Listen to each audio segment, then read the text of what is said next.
My name is Dennis Scanlon, and I'm the Director of the Center for Healthcare Policy and Research at Penn State University.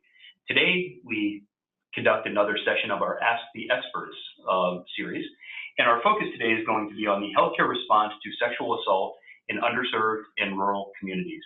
And I'm pleased to have with me today Dr. Sheridan Miyamoto, Assistant Professor in the College of Nursing at Penn State and also a nurse. Sheridan is directing something called the Safety Center, which we'll talk about as we get into our discussion. And we're very pleased to have her today and to hear about your work. So Sheridan, I thought I'd start off with just the problem of sexual assault generally and sort of what drives the rates, both in the general population and then maybe what might differentiate that with underserved and rural communities. Sure. Well, thank you for having me. So sexual assault is a large problem in the United States.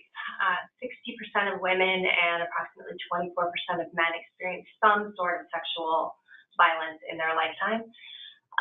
We have approximately 300,000 people who come forward alleging sexual assault has occurred in each year. And those are just the numbers who come forward.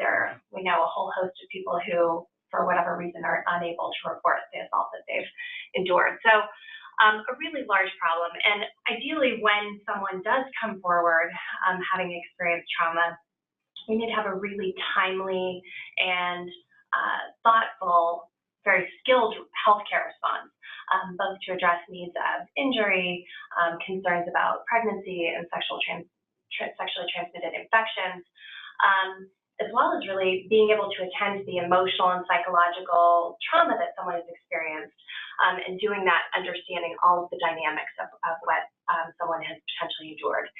And then finally, people need to be really trained in how to, in a defensible way, collect forensic evidence to ultimately aid in the prosecution of perpetrators. Mm-hmm.